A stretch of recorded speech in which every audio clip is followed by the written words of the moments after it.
Universidad Nacional Autónoma de México, Escuela Nacional Preparatoria, Plantel 1 Gabino Barreda.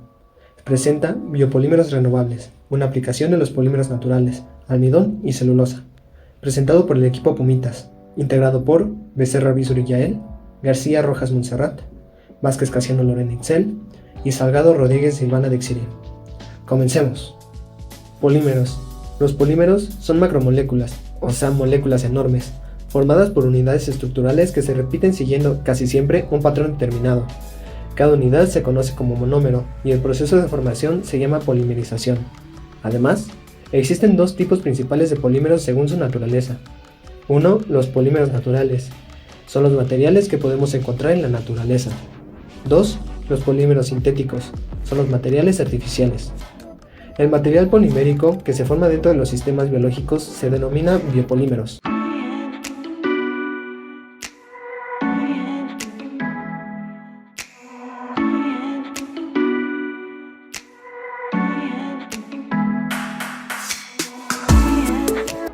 Biopolímeros. Los biopolímeros son macromoléculas presentes en los seres vivos.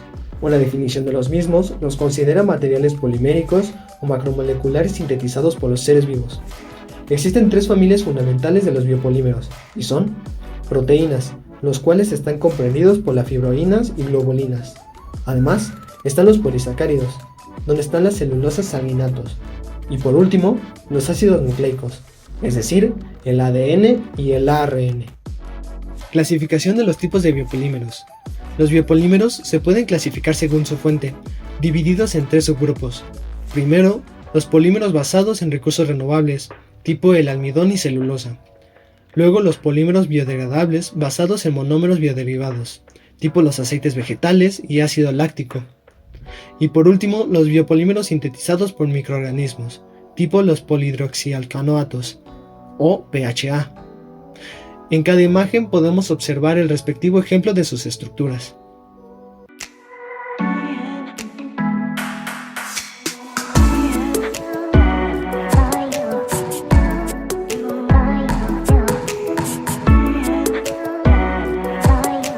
Diferencia entre un polímero y un biopolímero en base a sus propiedades. En base a su estructura, los polímeros pueden tener una estructura simple o compleja, organizadas al azar. Este hecho conduce a una distribución de masa molecular que no se observa en biopolímeros, ya que los biopolímeros se pliegan espontáneamente en formas compactas y complejas. Sus características determinan sus funciones biológicas y dependen de dicha estructura. En la figura 1 podemos observar cómo los monómeros se unen formando un polímero, y en la figura 2, moléculas de celulosa, el biopolímero más abundante de la Tierra. En cuanto a la formación de los materiales, los polímeros son moléculas gigantes que tienen muchas unidades repetidas. Estas unidades repetidas representan los monómeros que forman un material polimérico. Por otro lado, los biopolímeros son los materiales poliméricos que se encuentran en los sistemas biológicos. En la figura 1 podemos observar la formación de polímeros en base a monómeros, y en la figura 2 el ADN, que es un biopolímero presente en los núcleos de las células, formando parte del cromosoma y portando la información genética del ser vivo.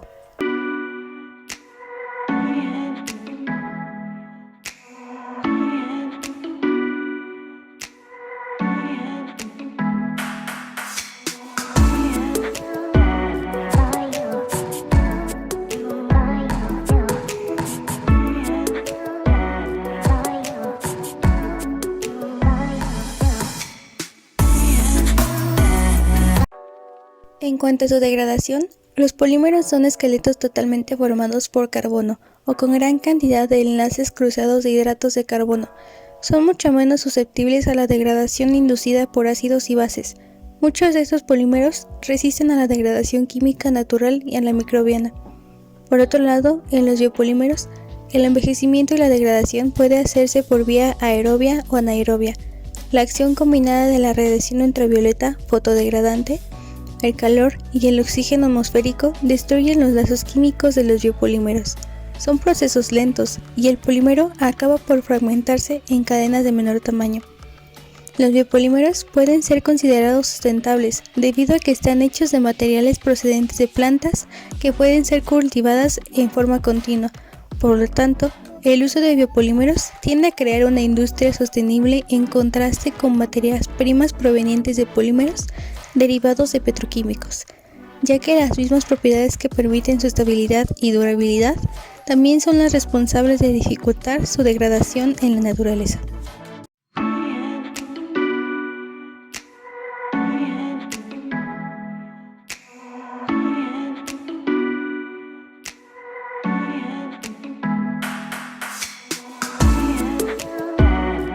Diferencias y similitudes entre el almidón y la celulosa. La celulosa es un hidrato de carbono que forma las paredes de las células vegetales. Es el principal polímero constituyente de las plantas y los árboles. La madera, el papel y el algodón contienen celulosa. La celulosa es una excelente fibra. El almidón es un polímero que se encuentra en las plantas y que forma parte importante de la dieta humana. Alimentos como el pan, el maíz y las papas se encuentran llenos de almidón.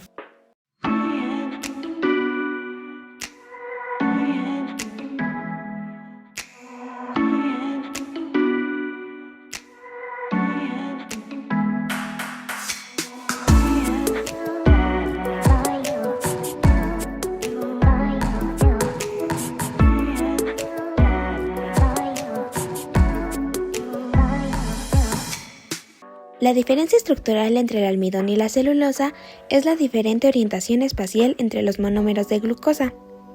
En el almidón, todos los monómeros se orientan en la misma dirección, y en la celulosa, cada monómero sucesivo rota 180 grados, alrededor del eje de la cadena polimérica.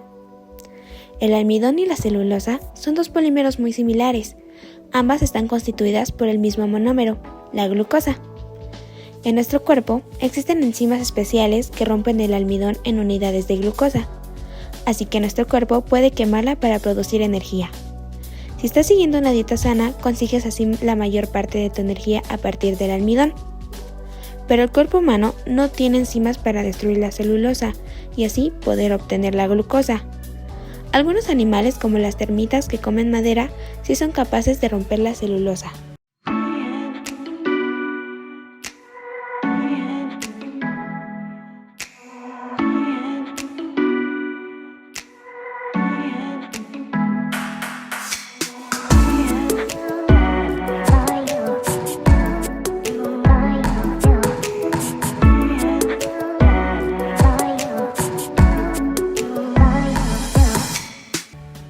Algunas de las aplicaciones del almidón en celulosa las vamos a detallar a continuación en la industria de los polímeros. Primero vamos a comenzar con el almidón. Su fórmula química básica de la molécula del almidón es C6H1O05N. El almidón se utiliza en la fabricación de papel para aumentar su resistencia y también se utiliza en el tratamiento superficial del papel. El almidón se utiliza en la fabricación de cartón corrugado, bolsas de papel, cajas de cartón y cinta adhesiva. También se usa en grandes cantidades de almidón en la industria textil como acabado superficial, que le imparte una mejor resistencia al hilo durante el tejido. Entre las principales zonas productoras, los países europeos utilizan tanto el trigo y las papas nacionales como el maíz importado como materia prima.